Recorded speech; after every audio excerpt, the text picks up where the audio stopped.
Hallo, hallo. Hallo zusammen. Hallo miteinander. Wie geht es Ihnen? Sveikos, sveiki, labas vakaras visiems visoms, kaip sekasi. Šiandieną prisiminsim, kaip skaityti būdvardinius daiktavardžius. Tai yra daiktavardžiai, kurie padaryti iš būdvardžių arba iš tam tikrų veiksmažodžių formų. Tai pavyzdžiui, eine Studierende, ein Studierender, eine Kranke, ein Kranker ir taip toliau. Šita tema sunki ir pažengusiems, todėl nusprendžiau pakartoti, bet šį kartą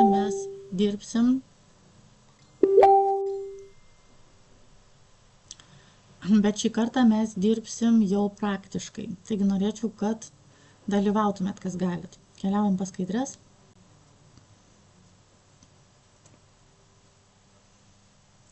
Iškart priminsiu, kaip galima geriau linksniuoti, kaip galima taisyklingiau išlinksniuoti nesuklystant. Tiesiog, jeigu nežinote, kaip bus eine Studierende, tai pasakykite sau eine Studierende Frau. Ir Frau numeskite, o žodį Studierende parašykite didžiąją raidę. Arba pavyzdžiui, ein Studierender Mann. Man numetam, Studierender parašom didžiąją raidę ir išeina ein Studierender. Ir tada niekada nesuklysite su galūnėmis. Žinoma, jeigu tas galūnes mokate su daiktavardžiais, plus būdvardžiais. Tai dabar, kaip pasakysite serganti?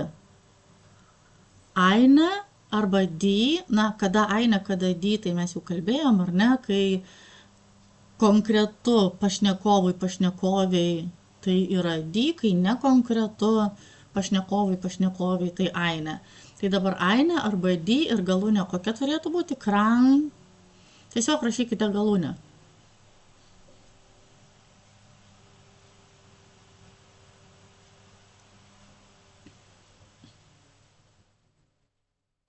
Ir lygiai taip pat studijuojanti. Eine arba die studieren. Ir kokia čia galūnė bus gale? Kaip ir sakiau, jeigu nepavyksta, pasiimkite žodį Frau ir pabandykite tada pridėti galūnę. Tai kokios čia turėtų būti galūnės? Serganti ir studijuojanti. Kaip ir sakiau, būdvardiniai daiktavardžiai yra padaryti arba iš būdvardžio krank, arba iš tam tikrų veiksmažodžio formų, primenančių būdvardžius. Tai, pavyzdžiui, studierend. Tai kokia čia galūnė turėtų būti? Ar parašysit man? Taigi ar ne? Eine Kranke arba die Kranke, eine Studierende arba die Studierende. Dabar toliau.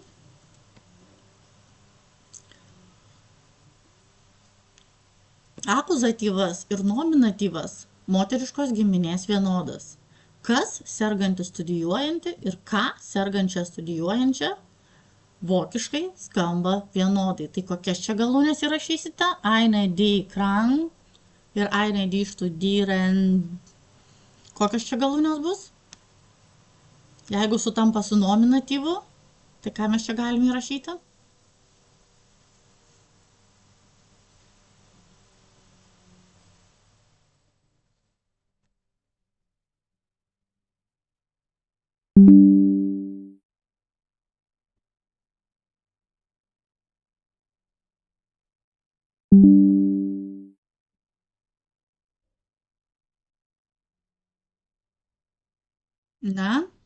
Jeigu kas ir ką serganti studijuojanti ir ką sergančia studijuojančia sutampa. Moteriškos giminės nominatyvas ir akuzatyvas sutampa. Tai kokias čia galūnės įrašysite? Aš jau prieš tai jums pasakiau galūnės. Nominatyvo, akuzatyvo galūnės bus tokios pat. vėl taip, eine arba die Kranke, eine arba die Studierende. Toliau bus datyvas, kam, sergančiai, studijuojančiai. Eine arba der krank, eine arba der studierend. Na, vėlgi, jeigu nepavyksta taip pridėti galūnių, tai imkite žodį Frau. Ir tada pridėkite galūnės. Ir vėliau Frau nuimkite. Ir liks tai, kas liks. Ir dar viena tokia taisyklė, kuri padeda labai gerai prisiminti, tai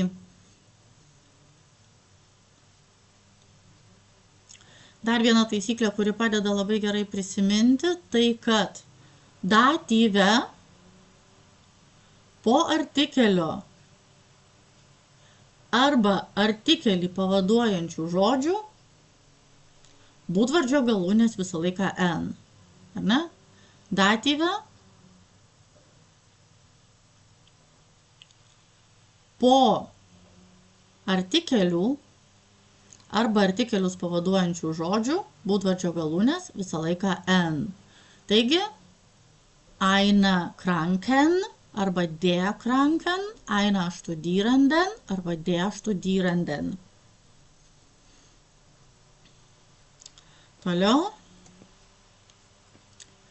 Toliau genityvas. Kieno? Sergančios, studijuojančios. Na, moteriškos giminės genityvas sutampa su moteriškos giminės datyvu. Tai čia bus lygiai tas pats, ką prieš tai sakiau. Tai kokios galūnės bus?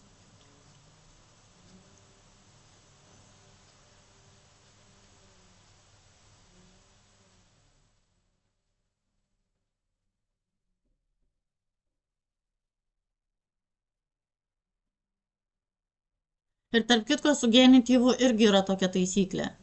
Genityve po artikelių arba po artikelius pavaduojančių žodžių būdvardžio galūnės visą laiką N. Taigi, eine Kranken arba der Kranken, einer Studierenden arba der Studierenden. Ne? Vėl N.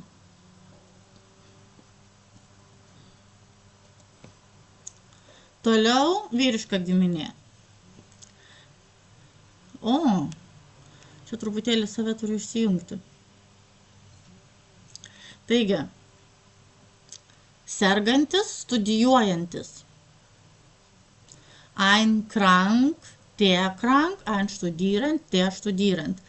Jeigu moteriškos giminės buvo labai paprasta, ne, tai vyriškos giminės nominatyvas, vardininkas kas, turi šiokį tokį keblumą.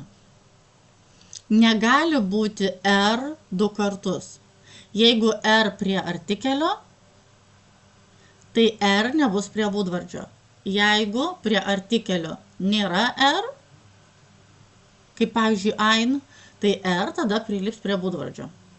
Vėlgi, jeigu taip sunku, tai paimkite žodį man, o vėliau jį pasidėkite į stalčių. Ir kaip tada čia bus? Ar kas nors man parašysite?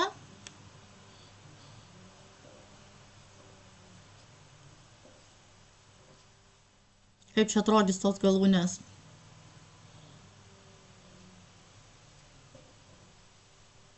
R gali būti tik vieną kartą. Ir kaip sakiau, jeigu sunku taip, paimkite žodį man šalia. Tada galbūt bus paprasčiau.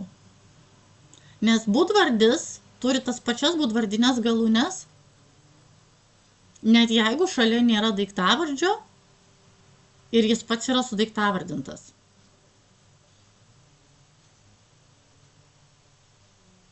Na, tai būtų ein kranker, ne, R, ein kranker, ein kranker, ja, ein kranker arba der kranke, ja, ein kranker arba der kranke.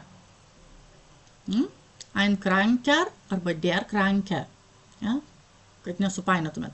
Ein Kranker arba der Kranke. Lygiai tas pats. Ein Studierender arba der Studierende.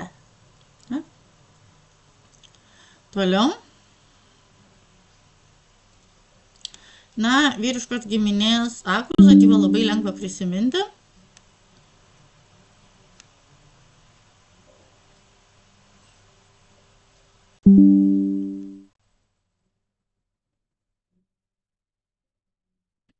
Vyriškos giminės akuzatyvą labai lengva prisiminti, nes vyriškos giminės akuzatyvę ką sergantį studijuojantį visur yra N. Visur N. Ir kaip aš sakau, N traukia N. Taigi kokios čia bus galūnės visur? N, ar ne? Einen Kranken. Ja? Einen Kranken. Arba den Kranken, einen Studierenden arba den Studierenden.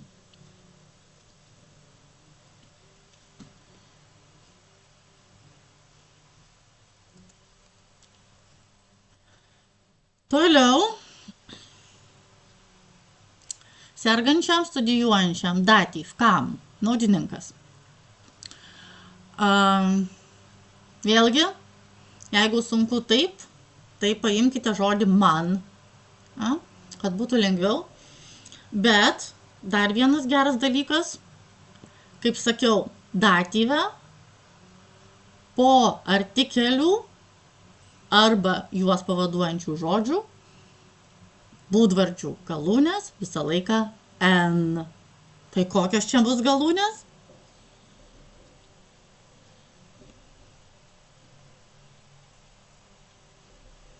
Datyve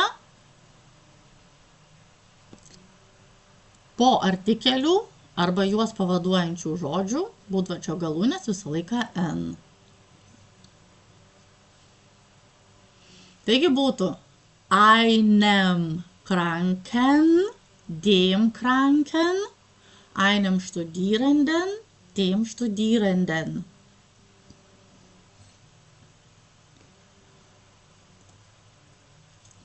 Toliau genityvas. Kieno? Sergančio, studijuojančio.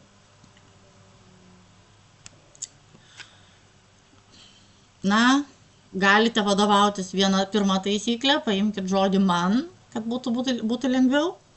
Arba galite vadovautis tokia nerašyta taisyklė, kad genityve po artikelių arba juos pavaduojančių žodžių būdvardžio galūnės visą laiką N. Po artikelių arba juos pavaduojančių žodžių. Tai čia kokios bus galūnės?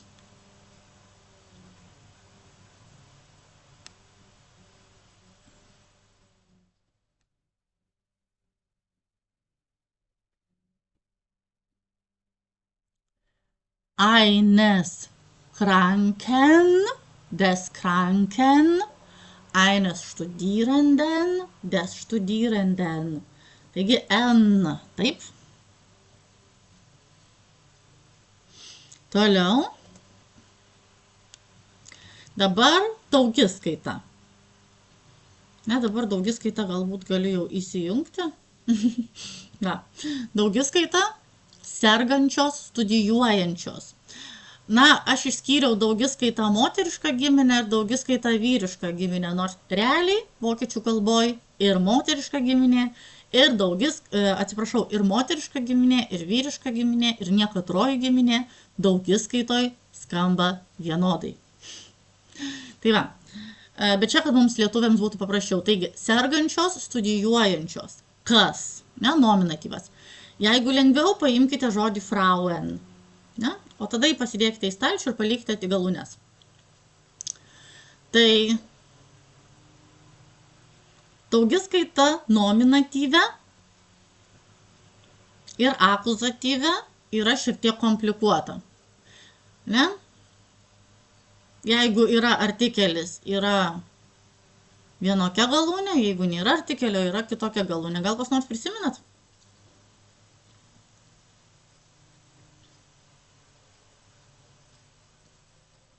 Jeigu nėra artikelio, tai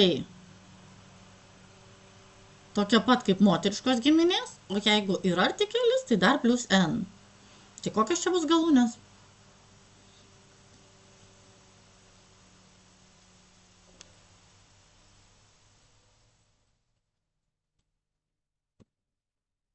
Na, be artikelio bus E, kranke, studierende, kranke, studierende,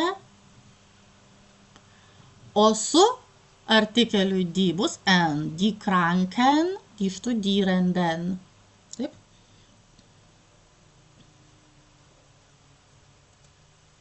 Toliau sergančias, studijuojančias. Ką? Ne? Akuzatyvas daugiskaitoj sutampa su nominatyvu. Taigi bus lygiai tokios pat galūnės, kaip ir praeitoj skaidriai. Tai kokias galūnės aš sakiau?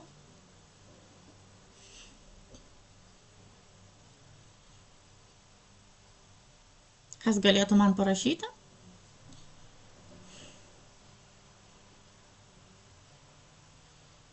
Daugiskaitoj akuzatyvas sutampa su nominatyvu.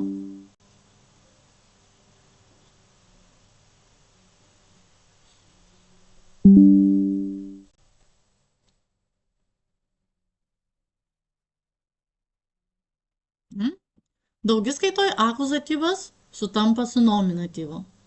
Daugiskaitos nominatyvas kas ir daugiskaitos akuzatyvas ką turi tas pačias galūnes. Viskas sutampa. Taigi, kokios galūnės? Jeigu be artikelio, tai galūnė E, kranke, studierende. Jeigu su artikeliu die, tai galūnė N, die kranken, die studierenden.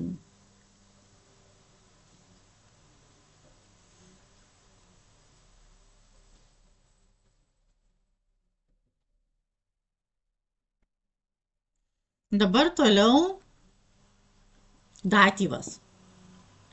Kam? Sergančioms, studijuojančioms. Daugiskaitos datyvas visur N. Taigi, kokios bus galūnės? Jeigu daugiskaitos datyvas visur N, tai kokios bus galūnės?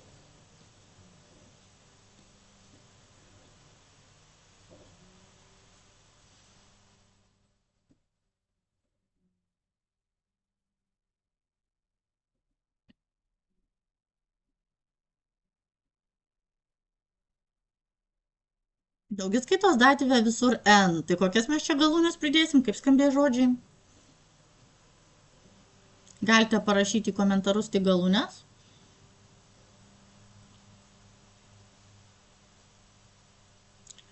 Na, kranken arba den kranken, studierenden arba den studierenden. Visur N.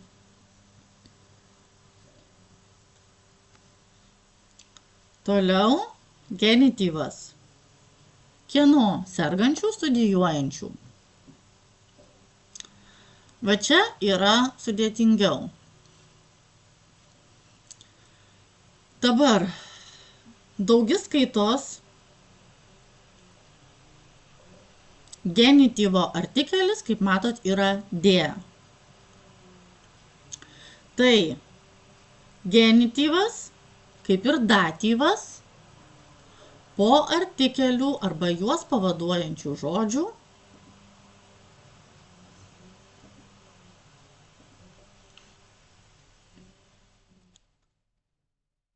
tai yra genityve, kaip ir datyve, po artikelių arba juos pavaduojančių žodžių būdvardžiai turi galūnes N visada. O ką daryti su krank studierend, kur nėra nei artikelių, nei juos pavaduojančių žodžių? Tokiu atveju mes tiems būdvardžiams atiduodam artikelio galūnę. O artikelis daugiskaitos genityvo yra der.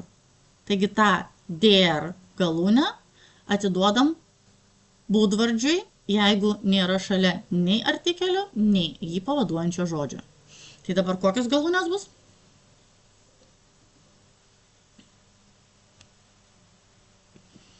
Na, ten, kur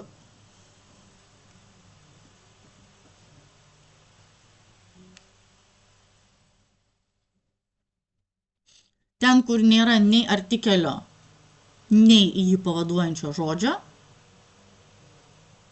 krankštudierend, ne, be artikelio ir be jokio jį pavaduojančio žodžio, tai atiduodam artikelio galūnę. O artikelis daugiskaitos genityve yra der. Taigi, kranker, studierender. Nu, jeigu gražiai tarsim, tai kranka, studierenda. Ne, kranka, studierenda. Na, o po artikelio arba jį pavaduojančio žodžio genityve ir datyve, būdvardžių galūnės visada n. Taigi, der Kranken, der Studierenden.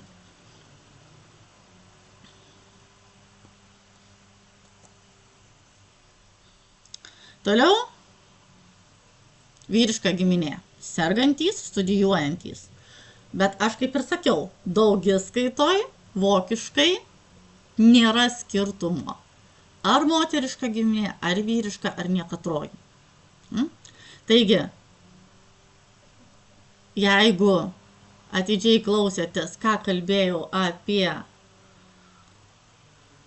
moteriškos giminės daugiskaitą, tai lygiai tas pats yra ir su vyriškos giminės daugiskaita. Tai kokios čia bus galūnės? Ne, nominatyve. Jeigu nėra artikelio arba jį pavaduojančio žodžio, tai galūnė tokia pat kaip moteriškos giminės. O jeigu yra artikelis arba jį pavaduojantis žodis, tai galūnė n.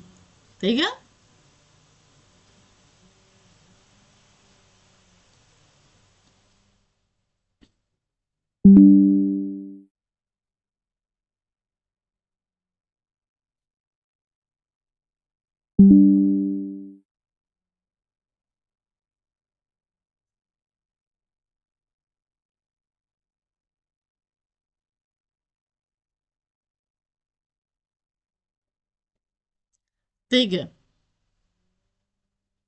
jeigu be artikelio arba jį pavaduojančio žodžio,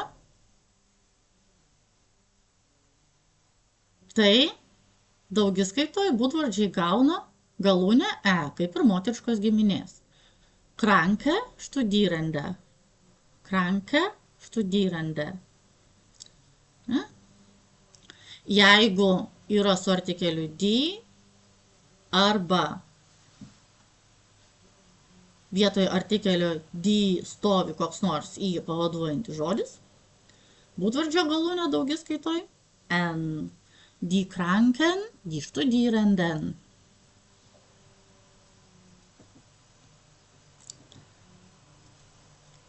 Dabar toliau. Ką sergančius studijuojančius? Na, daugiskaitoj kas ir ką sutampa. Ne? Daugiskaitoj nominatyvas. Daugiskaitoj nominatyvas kas ir akuzatyvas ką visiškai sutampa. Taigi, kranke studierende, die Kranken, die Studierenden.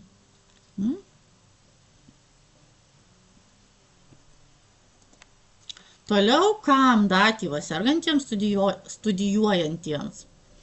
Datyve daugiskaitos, kaip sakiau, visur n. Taigi, Kranken, Studierenden, den Kranken, den Studierenden.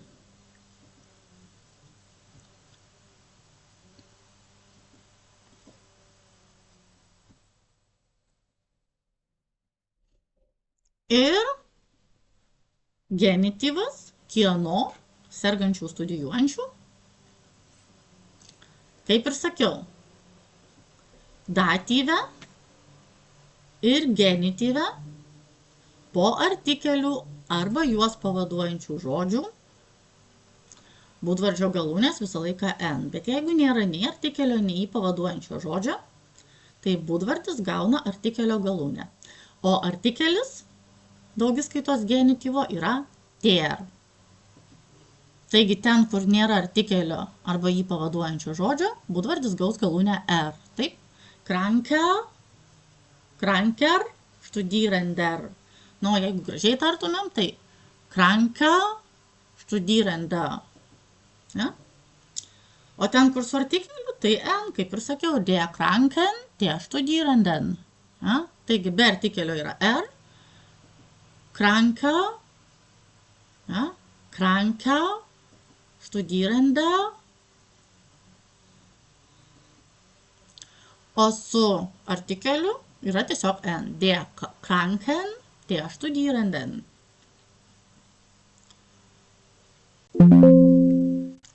Tai vat, šiai dienai būtų tiek. Ich wünsche Ihnen einen schönen Abend noch, eine gute Nacht und bis morgen. Tschüss.